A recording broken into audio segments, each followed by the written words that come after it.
Bonjour les amis! Et oui, t'as bien vu, je suis dehors parce qu'on peut lire n'importe où, même à l'extérieur.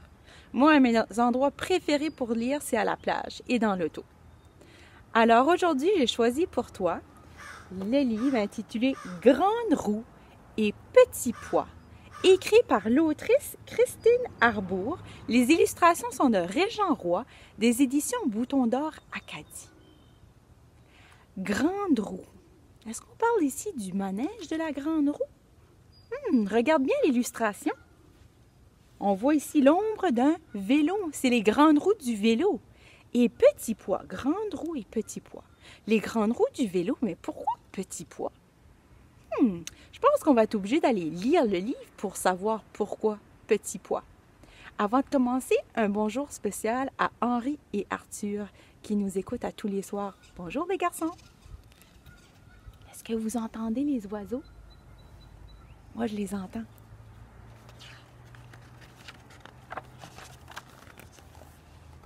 Couchée dans l'herbe, Émilie espérait devenir championne sans trop d'espoir.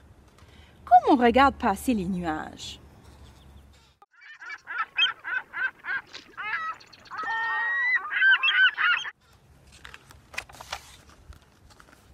Après un long silence chargé de tracas, elle se décida à chausser ses sandales couleur Barbapapa. C'est quelle couleur ça, Barbapapa? Ben oui, t'as bien deviné, c'est rose.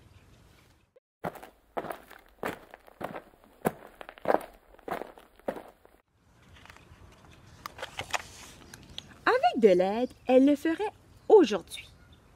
Elle aurait bien aimé que son papa soit là pour lui donner une petite poussée, mais il était parti au travail.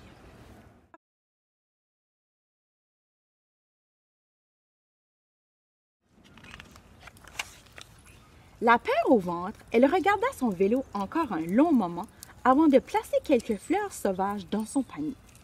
Elle prit le temps de remplir sa gourde de princesse, de mettre son casque parsemé de coccinelles et de replacer son miroir. Alors, les fleurs sauvages qu'elle accueillit, ce sont des pissenlits. Et une gourde, c'est un autre mot pour dire bouteille d'eau.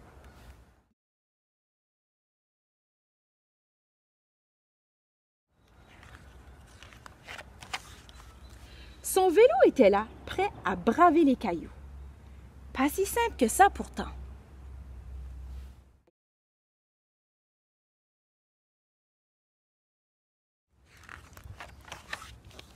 Émilie pensa aux grandes tours avant que son papa construit dans les champs et au rythme de leur tournis. Les tours avant, ici, ce sont des éoliennes. Des éoliennes, c'est une façon de produire de l'électricité. Donc le vent souffle et les fait tourner. Ça produit de l'électricité.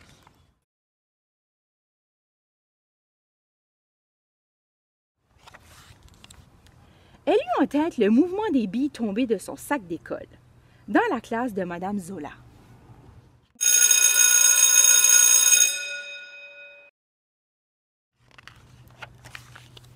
Elle pensa au tourbillon rigolo de l'eau quand elle vida son bain.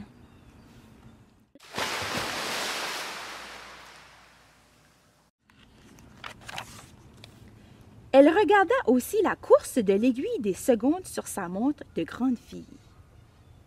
Est-ce que tu es capable de lire l'heure? Il est quelle heure sur sa montre?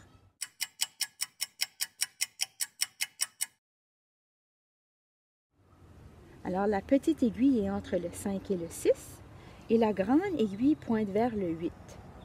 Donc, il est 5 heures et on compte les minutes par bond de 5. 5, 10, 15, 20, 25, 30, 35, 40. Il est 5h40. Elle compta jusqu'à 5. Compte avec moi. 1, 2, 3, 4, 5. Courut refaire sa Lulu en se regardant du coin de l'œil dans le rétroviseur de la petite voiture rouge de sa maman et jeta un coup d'œil chez son ami d'en face. Le rétroviseur, c'est le miroir qui est à côté de la voiture qui nous permet de voir derrière nous.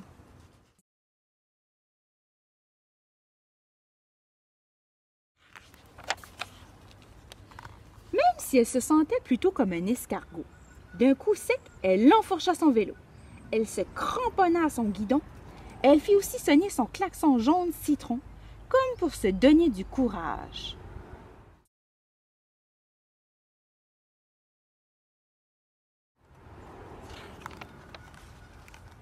Elle hurla le nom de son grand frère, mais rien à faire. Il devait encore être en train de faire un mauvais coup, sans doute avec Bulle, le chien du voisin.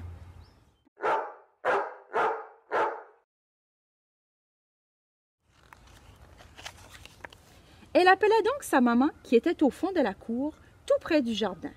Une fois, deux fois, et puis...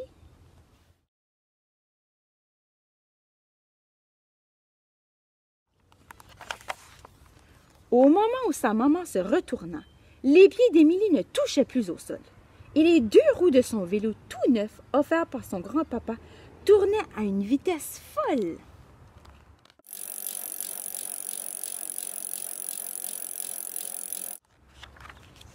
Sans trop savoir comment, Émilie avait réussi son défi sous les yeux attendris de sa maman, qui, en riant aux éclats, renversa toute sa récolte de petits pois. Alors maintenant, on sait pourquoi le titre du livre, c'était « Grande roue et petits pois ». Grande roue pour les roues du vélo et petits pois pour les petits pois que la maman a laissé échapper. Et coui, mon histoire est finie. Alors aujourd'hui, je te propose deux choses. La première, c'est de te donner un défi comme Émilie. Son défi, c'était d'apprendre à faire du vélo.